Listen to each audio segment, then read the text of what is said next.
বন্ধুরা, আজকে আমি বানিয়েছি আলু দিয়ে শোল মাছের ঝোল। একদম সিম্পল রেসিপি, কিন্তু খেতে এটা অসাধারণ। গরম ভাতের সঙ্গে এটা যদি আপনারা খেয়েছেন, আশা করছি অবশ্যই আপনাদের ভালো লাগবে। তো চলুন কিভাবে বানাই আপনাদের দেখাই।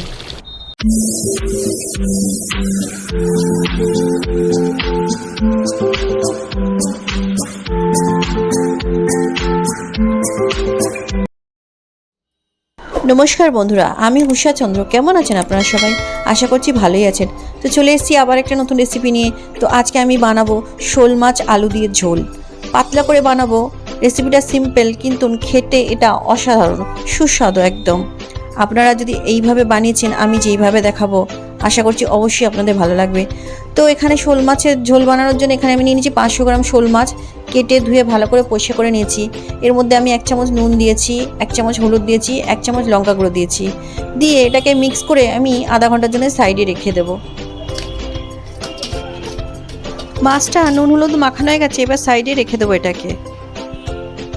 শোল মাছের ঝোল বানানোর জন্য এখানে নিয়েছি 2টো পেঁয়াজ, 4-5টা কাঁচা লঙ্কা, ধনেপাতা, রসুন, আদা, আর এখানে নিয়েছি 5টা আলু। আলুগুলোকে ধুয়ে পরিষ্কার করে আমি ছোট ছোট টুকরো করে কেটে নিয়েছি। এইভাবে দেখুন, এই সাইজের আমি কেটে নিয়েছি ঝোলের জন্য। এবার আমি গ্যাসে কড়াইটা বসাবো মাছগুলো ভাজার জন্য। এখানে আমি মশলাগুলো বেটে নিয়েছি, পেঁয়াজ বেটে নিয়েছি, কাঁচা লঙ্কা বেটে নিয়েছি, এটা জিরে বাটা, এটা আদা রসুন বাটা। আমি একটা টমেটো কুচি করে নিয়েছি। এবার গ্যাসে কড়াইটা বসাবো, চলুন মাছটা ভাজবো। গ্যাসে আমি কড়াই বসিয়ে দিয়েছি মাছগুলো ভাজার জন্যে। কড়াইটা একটু গরম হতে দেবো। গরম হয়ে গেলে এর মধ্যে আমি সর্ষের তেল দেব, একটু বেশি করেই দেব, যেহেতু মাছগুলোকে ভাজবো।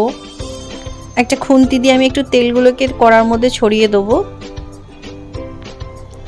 তেলটা মোটামুটি গরম হয়েই গেছে। এবার মাছগুলো আমি এক এক করে তেলের মধ্যে দিয়ে দেবো। এইভাবে আমি সব মাছগুলো এক এক করে দিয়ে দেবো, দিয়ে ভালো করে ভেজে নেব। বেশি কড়া করে ভাজবো না, যেহেতু এটা শোল মাছ, জ্যান্ত মাছ একদম। যদি এত কড়া করে ভেজেছি তাহলে খেতে অতটা ভালো লাগবে না, চিপড়া চিপড়া লাগবে। আর শোল মাছ এমনিতে একটু চিপড়া ধরনের হয়, বেশি যদি কড়া করে ভেজেছি অতটা ভালো লাগবে না, মানে পাতলা ঝোলের সেই স্বাদটা আর কি আসবে না। সেই জন্য এটাকে অল্পই ভাজবো আমি। এইভাবে সব মাছগুলোকে আমি এক এক করে ভেজে নেব। মাছের একটা পার্ট হয়ে গেছে, এবার মাছটাকে আমি উল্টে দেবো। এইভাবে সব মাছগুলোকে আমি এক এক করে উল্টে দেবো। মাছগুলো বেশি ভাজবো না, মোটামুটি হয়েই গেছে, আর অল্প একটু ভেজে নামিয়ে দেবো। সাইডে একটু কাঁচা আছে। মোটামুটি আমার মাছগুলো ভাজা হয়েই গেছে, এবার নামিয়ে দেবো। এর থেকে আর বেশি ভাজবো না, কারণ যেহেতু ঝোল হবে, বেশি কড়া করে ভাজলে ঝোলটা ভালো লাগবে না খেতে। সেই জন্য এবার নামিয়েই দেবো। মাছটা এত ভালো আমার ভেঙেই যাচ্ছে ভাজতে ভাজতে। মাছগুলো আমার সব ভাজা হয়ে গেছে। এবার বাদবাকি যে মাছগুলো আছে ওগুলোকে আমি ভেজে নেব। সব আমি একসাথেই দিয়ে দিলাম, একসাথেই ঢেলে দিলাম। এখানে লেজা মাথা আছে, এগুলোকে আমি ভেজে নেব সব।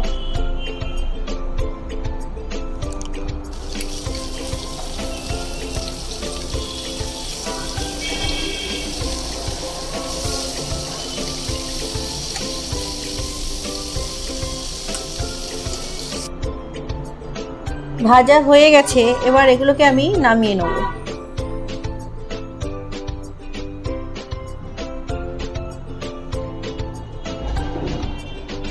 এখানে আমার সব মাছ ভাজা হয়ে গেছে। এবার আমি যেই কড়াতে মাছ ভেজেছি ওই কড়ার মধ্যে আরেকটু তেল দেব। তেলটা একটু গরম হলে যে আলুগুলোকে আমি কেটে রেখেছি ওই আলুগুলো আমি ভেজে নেব এই তেলের মধ্যে।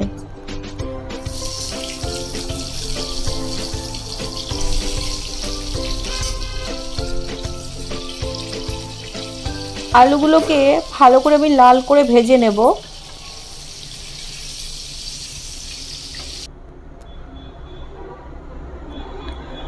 আলুর মধ্যে আমি 1 চামচ হলুদ দেব, 1 চামচ নুন দেব, দিয়ে এটাকে ভালো করে আমি ভেজে নেব লাল করে একদম। এখানে 1 চামচ নুন দিয়ে দিলাম।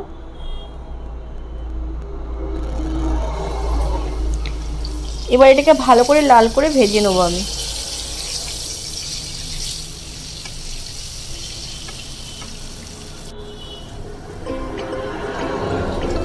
আলুগুলো ভাজা হয়ে গেছে, এবার আমি এগুলোকে তুলে নেব। দেখুন একদম লাল করে ভেজে নিয়েছি আলুগুলোকে। এবার আমি সব তুলে নেব আলুগুলোকে।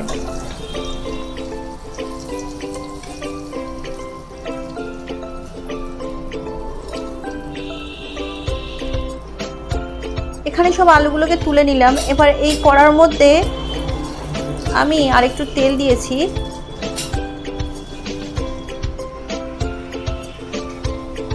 তেলটা একটু গরম হতে দেবো। এর মধ্যে সামান্য আমি চিনি দিলাম একটু। চিনিটা যখন একটু গরম হয়ে যাবে, যখন হালকা হালকা দেখুন এখানে ফুটতে শুরু করবে, হালকা হালকা দেখুন হালকা হালকা ফুটছে এগুলো, তখন একটা তেজপাতা দিয়ে দেবো এর মধ্যে। এবার পেঁয়াজ বাটাটা আমি যেটা করে রেখেছি ওটা এর মধ্যে দিয়ে দেবো।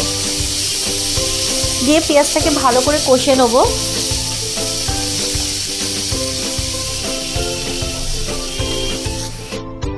লাল করে কষে নেবো, হালকা ব্রাউন হয়ে গেছে।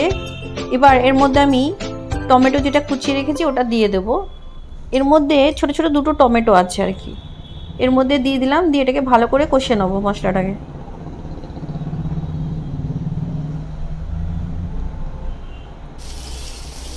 মোটামুটি মশলাটা হয়ে গেছে, টমেটোটা গলে গেছে।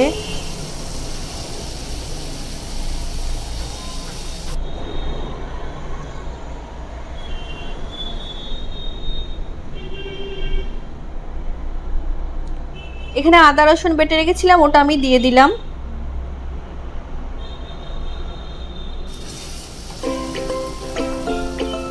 কাঁচা লঙ্কা বাটা দিয়ে দিলাম,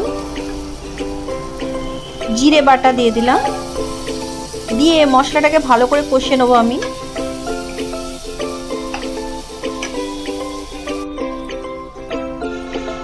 এখানে অল্প একটু জল দিলাম আমি, যাতে মশলাটা পুড়ে না যায়। এটা যে জলটা দিলাম আমি, এটা গরম জল কিন্তু। দিয়ে মশলাটাকে কষে নেবো ভালো করে।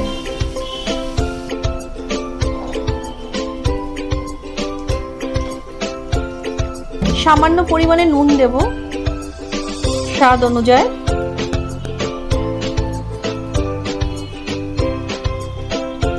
1 চামচ লঙ্কা গুঁড়ো দেব,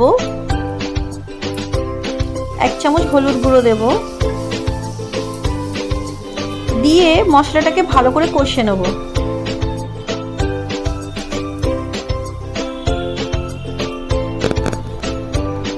এবার আলু যেগুলো ভেজে রেখেছি এই মশলার মধ্যে আমি দিয়ে দিলাম। দিয়ে ভালো করে কষে নেব আলুগুলোকে।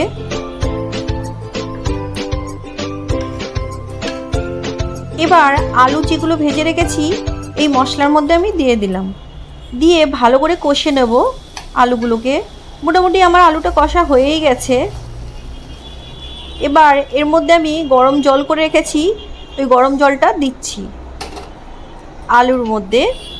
দিয়ে একটু ভালো করে নেড়ে চেড়ে এটাকে ফুটতে দেবো।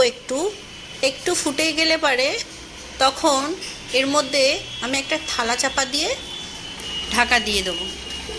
দেখুন হালকা ফুটছে, এবার একটা থালার চাপা দিয়ে দেবো। এখানে আমার 5 মিনিট হয়ে গেছে।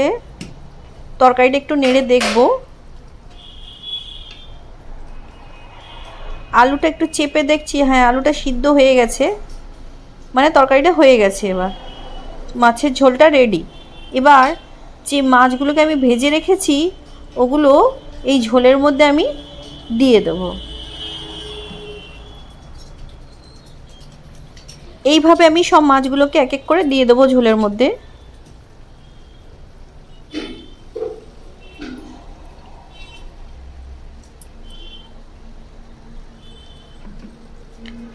মাছগুলো আমার সব দেয়া হয়ে গেছে। এবার এটাকে একটু ভালো করে ফুটতে দেবো। তো বন্ধুরা এখনও পর্যন্ত যদি আমার চ্যানেলটাকে সাবস্ক্রাইব না করে থাকেন তাহলে অবশ্যই সাবস্ক্রাইব করে নিন। আর যদি আজকের রেসিপিটা ভালো লেগে থাকে তাহলে অবশ্যই একটা লাইক করে দেবেন, শেয়ার করবেন।